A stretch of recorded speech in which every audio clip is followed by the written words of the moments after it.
guys, welcome back to my channel and thanks for joining me again today.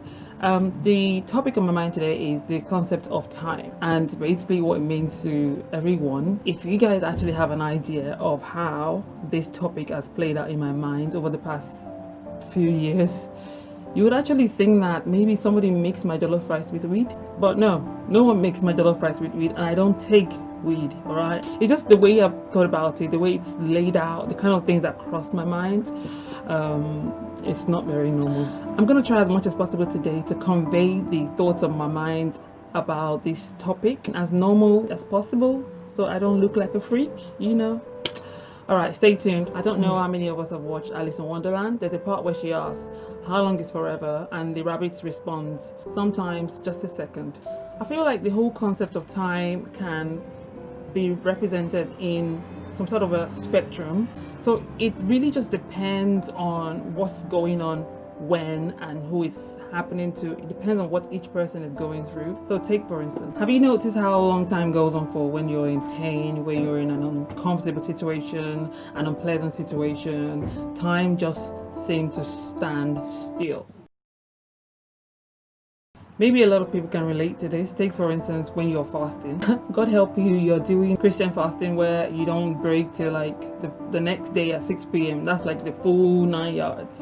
And you're thinking, yeah, I'm the underdog, I can do this, I got this. Okay, great. Maybe normally you're the type of person that has breakfast at 9 a.m. in the morning. You've had your coffee, you've had your breakfast, by 9 you're done, you move on with your day, right? And then you're even having brunch maybe about 11, 12. So, but because you're fasting now, you're having to obviously not eat till 6 p.m., which means that your body is going to be very demanding throughout the day of food. All right, so when it's like 12, you're like, yeah, you're beginning to feel all peckish and all, but you're telling yourself, I got this. All right. When it's like 1, 2, your spirit is telling you, go and look at the time, go and check the clock. You keep peeping at the clock every now and again. Maybe for the first time you peek and it's 2 p.m, right? Okay. Then you go back doing whatever you were doing before. 2 hours later. You go back and check the clock and it's only 10 minutes past 2. And you're like, God, I know you're playing tricks on me, but God, this is not the time. 10 minutes feels like 2 hours because your body is going through something that it's not used to normally. Now, the flip side to that is when things are, rosy, you're enjoying yourself, you're on holiday, for instance, maybe 1 week holiday, 7 days, and after 7 days it feels like you've only been there for 24 hours, or maybe you're on a date with your husband and the night just came and went like poof, or I don't know, maybe you're just in a very enjoyable moment, but the moment just dissipates like that after like a few seconds, even though you've been there for like 2-3 hours. So point is, when you're enjoying yourself, time goes by so quickly. When you're not enjoying yourself, time takes forever. Time is very relative. Your 9 a.m. is not my 9 a.m. If I'm leaving work, say 7 a.m. in the morning after a long shift, for instance, I'm sure I'm just going to be like strolling to my car or strolling to the station, whatever, because that's it, I'm done for the day. Let me just go chill. But anyone coming in for their shifts at that time of the morning, I can bet you they're going to be rushing in. I remember when I used to come to London on holiday and maybe I'm trying to find Oxford Street and I'll ask a passerby, excuse me please, how can I get to Oxford Street? And the person will be like, yeah, it's about 5 minutes walk, yeah? It's just round the corner. Turn the corner and then on your left is Oxford Street. And I'm like, oh yeah, thank you very much. 2 hours later. I'm still trying to walk 5 minutes walk. I later found out that people in London walk very fast. Like everyone is going somewhere in a hurry. I look at them and it feels like I'm going through some kind of time lapse. Everyone is just zooming past. And I feel like, why am I the only one walking so slow? Like, what's going on here? Back home, I don't rush. I drive, I walk at normal pace like a normal human being. But I found out that people of London are not normal. They are not normal people, I'm telling you. Again, you'll find that where 24 hours is more than enough for somebody else to accomplish what they want to accomplish for the day, the same 24 hours is not enough for someone else to complete all their tasks for the day. So time, again, in that respect is very relative.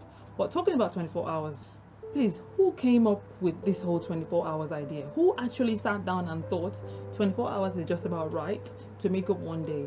Because a lot of times I find myself struggling to complete things in 24 hours. I think we've been shortchanged, to be honest. Another area I want to touch on is dreams. Yeah, the way dreams work, I still don't understand. And genuinely, if you guys know anyone that can explain dreams to me, I am interested to find out. In our dreams, you find that you take a nap, power nap, or you sleep for 1 hour or 2 hours, and then the activity that are taking place in that dream, for all we know, could have spanned a whole century. Have you guys noticed how we travel timelines in our dreams? We go back and forth to the future in our dreams. We travel from one country to another without a visa. We even go from childhood to adulthood. We have babies in our dream. To have a baby, you need at least 9 months, innit? So we do all of these things in our dreams, all for you to wake up and you've only been sleeping for 1 hour. I still don't understand. I don't get it. Another area that I think is related to time is destiny. Destiny is a very unique thing for everyone. What you have, what your life is going to be like, is never going to be the same as what my life is going to be like. My journey in life will not be your journey. My struggles will not be your struggles. My happiness will not be your happiness. My pain will not be your pain. My story will not be your story. Now, all of these things, we can have similarities, but they will never be completely identical. So everyone has their unique destiny. Now, when you make it in life, might not be when I'm going to get a break in life, and some people are going to suffer in this life. Some people have suffered till death. Some people never even know what suffering is. They were fed with silver spoon all their life, born into wealth, while some were born into poverty. That is destiny. So in terms of you envying someone or being jealous of another person, it's a waste of time, because you need to understand the concept of time when it comes to destiny.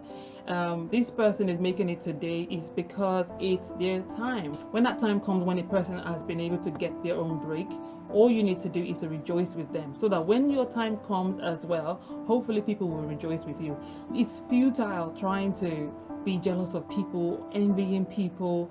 There's no point. You just focus on your own struggles, focus on your own journey, be your own person, be the person that God has called you to be for yourself. Forget all the noise in the market and just face the person that you're dealing with at the moment. Do your own thing, follow your own path that has been carved out for you, so that you will not push yourself into unnecessary depression. So long as you're not waiting for magic to happen and you're telling yourself, well, God knows my heart, God knows what I want to be, and I'm trying to put my trust in God, so I'm just going to sit my behind on the sofa and watch Netflix all day and all night because I know God's got my back. That's not the way it works. You need to keep working hard, being diligent, being humble, being at the right place at the right time. Opportunity will not come to the lazy people. And even when opportunity comes to lazy people, because they're lazy, they're not going to take that opportunity. So opportunity only has value when it comes to you, who is ready, and you're at the right place at the right time with the right mindset. That's when you'll be able to take advantage when it comes. But it wouldn't come earlier and it wouldn't come later. It will come at the appointed time for you. From now on, whatever we do with time has to be productive. Yes, we would have those lazy moments when we don't want to do anything, just want to lazy around the house a day, want to watch Netflix. That's fine. It's nice. It's once in a while, indulge yourself in those sort of things, but let it not be a habit. It has to be something that would add value to your life, and not just your life, to people around you. See, the thing that I don't understand is a lot of people, when that time comes and they made it in life, they've had a break in life, all they want to do is to oppress other people. They want to show off to people. And I don't think that's what God blesses us for. We need to learn to bless other people when we get blessed. Don't say, oh, I went through a lot of hell to get to this place. I went through a lot of hard work to get to this place. You go do your hard work too. That's not the way it works. If you're blessed, you need to be able to bless other people as well. Right? Time is very crucial. No one knows when the last day will be. Two things actually that we're very certain about, that are constants in the life of every human being, is that we will be born and we will die. We may know the day that we will be born, but we don't know the day we will die. So when we have time on our hands, let's see it as a gift from God to all of us. Yeah, let us make something good of it when we have it. Some people need time right now, but they cannot get it. A lot of people will leave home today and will die, not because I'm saying it, but it's because it's a fact. People die every day. Did they know that they would die? Some, maybe they knew, maybe they saw it in a dream. I don't know. I hear people say things like this in a dream, but a lot of people that will die don't know that that will be their last day on earth. So when you have time on your hands, use it wisely so that you can leave a legacy behind, so that people can remember you for the good things, for the good deeds that you did, so that even God will be proud of you, that you fulfill the purpose for which He created you. So that's why I'm going to be stopping today. And God knows I tried to not sound like a freak. Alright, so until my next upload, you guys be good to one another, be productive, use time wisely. So see you next time. Bye.